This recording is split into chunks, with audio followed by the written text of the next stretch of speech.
guys, welcome to my channel. My name is ReadingBear and I hope you are ready for some more stories. And today, we'll take a look at some new entitled people content. If you enjoyed my content, please don't forget to subscribe to my channel and post some bear emojis in the comment. And now, let's dive right into the stories. The first story is entitled Mom Won't Watch Her Kids, They Climb Into the Pasture with My Horses. So, I've referenced this story a couple of times to people and decided that I'd tell the full tale. I live in a rural neighborhood, everyone's got 3 to 8 acres so we're all pretty spaced out. I live on 5 acres and my nearest neighbors are a sweet elderly couple about 1 acre from me. They're perfect. The husband does yard work as a hobby and his wife bakes. We have a nice agreement where if I need something big chainsawed, he takes the wood down and uses it for the fireplace, and in exchange I trade recipes and bake with his wife. Honestly, they just like the company. I own my own home, have 2 horses, a cat, and recently my mom has also moved in because she was in financial trouble. I'm happy to help as she's good company and I'd do anything for her. And then everything changed when COVID attacked. So, here's where things go south. My neighbor's son and his family, wife and 2 girls, 4 and 7, live in the nearest city and didn't feel safe. I don't blame them, and because my neighbors are saints, they opened their home and the brood moved right in. Up until this point I was the youngest person in the neighborhood at 29, so having kids wander around is new for everyone. At first it was no big issue, they stayed inside, got settled. Maybe they were good kids? Total long shot, I know, but a girl can hope. So, one morning I'm letting my horses out into the front pasture, a Clydesdale and a Welsh pony, and I hear the most high-pitched squealing from next door. It was so shrill my Clydesdale second-guessed going outside, but cautiously proceeded only to be met with more squeals. I pop my head out and the 2 girls are literally losing their minds. And I get it. Little white pony and the horse from Brave, but still, they're large animals they don't know so they should have the sense not to approach, right? Not a snowball's chance in hell. These kids sprint to the fence shrieking. The pony runs around in panic and the Clydesdale standard there with the same WTF look I've got on my face. Then the 4-yo starts to go under the fence. Hell, no. Don't you dare climb under that fence. Said firmly, and admittedly kinda harsh, but I'll be damned if I have my horses mow over a kid. I walk over to them, and they look like they're about to cry, but I explain firmly that they big animals and could hurt them easily and to never go over or under the fence. They go home, I clean stalls. An hour and I hear someone banging on my home's door and I can see through my barn's hatch door my mom and the kid's mom are having a conversation. The kid's mom then storms down to the barn. I've never met this lady, but I know an entitled parent when I see one. Joy of joys. She stars going off on me. How dare you make my kids cry? They just wanted to see the ponies, blah blah blah. But when she takes a breath, I get my point across. Ma'am, your youngest was crawling under the fence towards 2 large animals none of you know. That Clydesdale is a 2,000 pounds draft horse, he can literally crush you, not feel it, and do permanent damage. The pony looks cute but needs an experienced hand as he is very untrustworthy, flighty, and has a tendency to bite. Your children are not allowed near them without my consent and heavy supervision, and never allowed in the pasture with them, do you understand? She then starts ranting about, well, if they're so dangerous why do you have them? Are you even allowed to have them? I should call animal control. That crap. 1. They're my personal horses. Yes, I'm allowed to have them. 2. Your kids trespassed on my property. I'm trying to keep them safe. 3. This is not a petting zoo. She huffs off, I continue work. Later that evening when the husband gets home, I explained what happened. He's understandably alarmed and I explained how dangerous that situation is. He agrees. Not that my horses are aggressive mind you, but it's inherently dangerous in general. You've got a 50 to 200 pound human, versus an 800 to 2,000 pound horse. If you don't know what you're doing you can be seriously injured. Pure physics. So, I'm optimistic with his reaction but know he's often not home so I stay cautious. Later in the next week I'm working from home, and I suddenly hear screaming. Not excited screaming, scared little kid screaming. I rush outside and the 4-yo is bawling in the middle of the pasture with the pony doing laps around the perimeter of the fence as my Clydesdale slowly approaches the little girl. The 7-year-old is crying outside the fence and calling for her mom, but clearly their mom is not watching them. My initial terror recedes a bit because my Clydesdale is essentially a golden retriever in a horse's body. Sweetest pushover in the world. He's gingerly approaching her in a slow, friendly way and being as non-threatening as he can. And with him so close the pony won't rush them. He's probably about 3 steps from her, but I yell for him to halt, and like a good boy he does. I make my way and start asking the girl questions. Are you hurt? Being paramount, she's not, but she's clearly scared, so I pick her up and walk out, making my Clydesdale heel to me just in case the pony gets a dumb idea.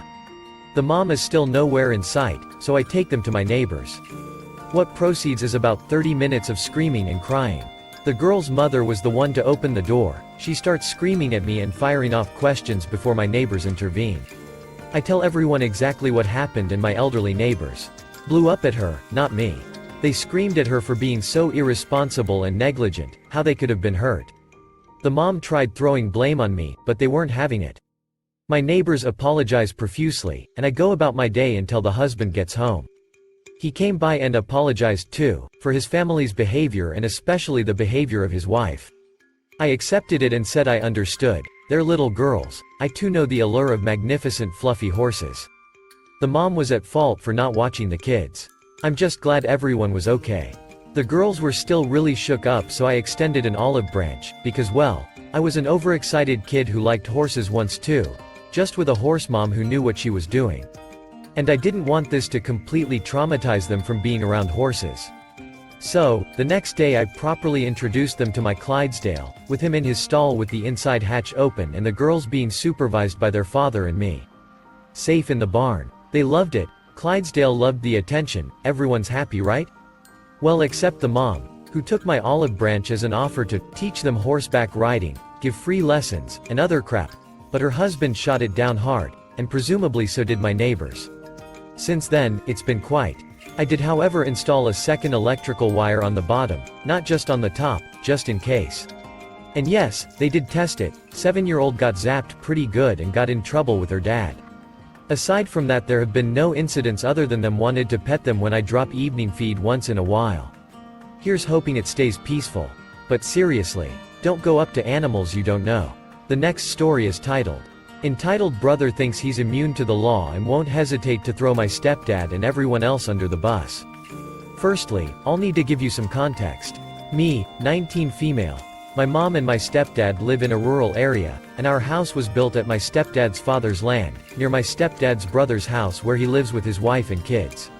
Their parents also live here, so we're 3 families living on the same land, neighboring each other. There are multiple other ways in which this arrangement has made life a bit more stressful to me and my mother, but that's a story for another day. Anyway, the brothers' family is significantly wealthier than us. They run a business and own multiple properties. Meanwhile, my mom is a middle school teacher. My stepdad is a farmer and I work as a receptionist at a public institution. One day though, the brother asked my stepdad for a favor, and that's the very core of this whole mess. To buy a car under my stepdad's name, so he won't pay more taxes because of it. And my stepdad complied, because it was his brother and he trusted him, his words. That was 5 years ago. At the time I was enrolling in my last year of middle school, and up until that point I had been studying there with the help of a scholarship, as it was a private school and the tuition was too expensive for us to be able to pay it in full. We do have public schools here, but my mother made a point out of giving me the best education she could afford. However, when we applied for that same scholarship that year, it was denied. My stepdad hadn't told my mother about the car arrangement, and she only found out when they were gathering the documents needed for the application, and that was exactly what led to it being denied. After all, as the social worker had said, how can you pay for 2 cars and not the tuition? My mother tried to explain the situation but was told that what mattered was what was on paper. She got extremely angry, didn't talk to him for weeks, and even thought about filing for divorce. Things only got stable again when my stepdad decided to help paying part of the tuition from his own pocket. But my mom was still sour about it and asked for him to undo the agreement, and for a while she thought he did, and we even forgot about it. Fast forward to 2022, I'm already working and in college. Everything was going well, until my stepdad receives a message from a lawyer telling him he was going to lose his driver's license. We were all in shock. My stepdad isn't a bad driver, nor does he tend to drive dangerously or use his phone while on the wheel, but these were all complaints that justified him losing his license. However, as you probably already imagined, it wasn't my stepdad that did all of this. It was his brother and that goddamn car. Apparently, the man drives like a drunkard, and every time he or his employee got fined while driving the car, it went to my stepdad's register since the thing was in his name. We were also desperate because a huge part of my stepdad's income relies on him delivering the goods he plants, and he would have to pay someone to do that for him if he lost his license. That just couldn't happen. The lawyer said he could try to file a lawsuit to reverse this, but that would cost around $396.09. He decided to go through with it, however his brother would be the one paying since, well, this is all his fault. Surely, he'll help his brother out, right? After all, they are family and he's wealthy enough to cover the costs himself, right? Besides, he's mature enough to take responsibility for his mistakes, right? Well, the conversation went something like this. Stepdad explains the situation, while brother is nonchalantly on his phone. Then stepdad asks him to pay. Brother looks at him with a scowl and goes, "What? I'm not paying anything, you dumbass. That's just some government bullshit to take money off of retards, go duck yourself." Needless to say, they had a very ugly argument after this, and they haven't spoken in months now. The brother's wife was especially upset and offered to pay for everything herself, but my stepdad insists that it has to be his brother. After all, she doesn't have anything to do with it. Currently, the lawsuit is still going, and so far, they managed to transfer the fines to the brother and his wife's registers. Again, she has nothing to do with this, and the scumbag won't take responsibility himself. It's just a very sad and messy situation that wouldn't have escalated if this grown man stopped acting like he's an invincible force. The only thing left to do now is to hope the lawsuit works out. The next story is titled, How I Got Back at a Pushy Guy on a Bad First Date. When I was 18 years old, 10 years ago, I was doing the online dating thing. I live in the US and am about 15 minutes from the Canadian border. My date and I went to Canada together on a first date because I couldn't drink in the US but could in Canada, and we wanted to go to a bar, casino. He picked me up in his little sports car and we rode together through the border crossing into the casino. We played some games and had some drinks and were having a decent time. I got to a point where I was decently drunk and knew if I had any more alcohol I would be out of commission. I told my date I was done drinking and wanted to start heading home. Instead of listening to me, he went and got us both another round of drinks and he handed me a big, Long Island iced tea. I told him point blank I couldn't drink it because I was at my limit. He didn't take too kindly to that and got pushy. He told me, "You have to drink it. I bought it for you. If you don't drink it, you're going to make me waste money." No matter how many times I told him no, he continued to push me on this. I got very frustrated and upset because I was alone with this pushy man in another country, and I was very upset with myself for getting into this situation. We argued for a while and eventually I snapped and formulated a little plan. He agreed to take me home after I finished the drink. I took the drink from him and chugged it. We got into his car and started for the border. It's important to note that this guy was very proud of his car. He spent the whole drive to the border telling me about all the features and how much he loved it. I spent the whole drive ignoring him and focusing on keeping my sick stomach under control. My goal was to make it through the border crossing at least, which was proving pretty difficult. We did eventually make it through the border crossing, and as soon as we made it back to the US, I turned in my seat to look him in the eyes and I told him, "I didn't appreciate how you forced alcohol down my throat after I repeatedly told you no. I know my limits and you ignored and disrespected me." I said I couldn't drink more for a reason. Then, while maintaining direct eye contact with him, I started vomiting in his car. I knew this was coming and specifically oriented myself to cause as much damage as possible. I threw up on the seat, the floor, the dash, etc.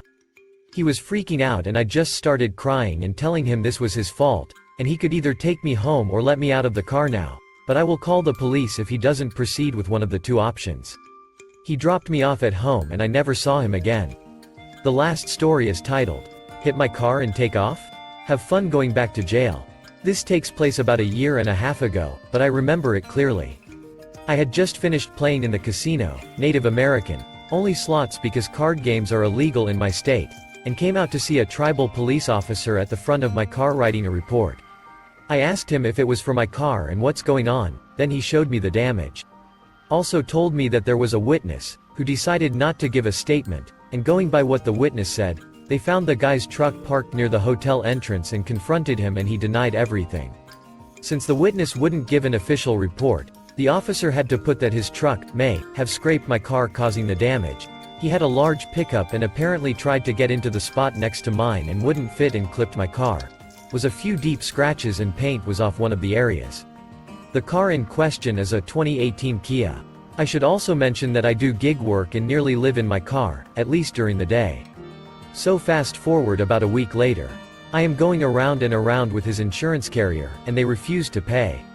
Keep in mind it would have cost hundreds of dollars to get the security cam footage from the casino parking lot because they consider that private property and someone else handles it. I inquired about getting the footage, and let's just say it would cost quite a lot to get a court order for them to turn the video over. I also had his full name from the initial report, so I got on Google, and this is the first link comes back, and it's his friggin' mugshot. Apparently, he had been arrested a few months earlier for a parole violation. So, I do some detective work and make a couple calls. I ended up finding out who this PO was and gave him a call. Come to find out that not only does he have a current warrant out for his arrest, but he had no business being at the casino because going there was a violation of his parole. I never heard anything more about it, but I know he's in deep shit because that accident report proves he was there. Side note. I found out from his PO that he was required to check in with him on a daily basis, and he hadn't been doing so. So even though I had to eat the repair costs that totaled $1,500, I feel I did get some petty revenge on him because it's obvious that new charges would have been filed against him for violating his parole once again. I've googled his name somewhat recently and haven't seen anything about him being arrested again, so I'm sure he's on the lam hiding out because he knows full well he'll be going back to prison to serve his full term for repeatedly violating the terms of his release. I will keep looking out to see if there's any new news, and if so, I will definitely post updates. Thank you for listening.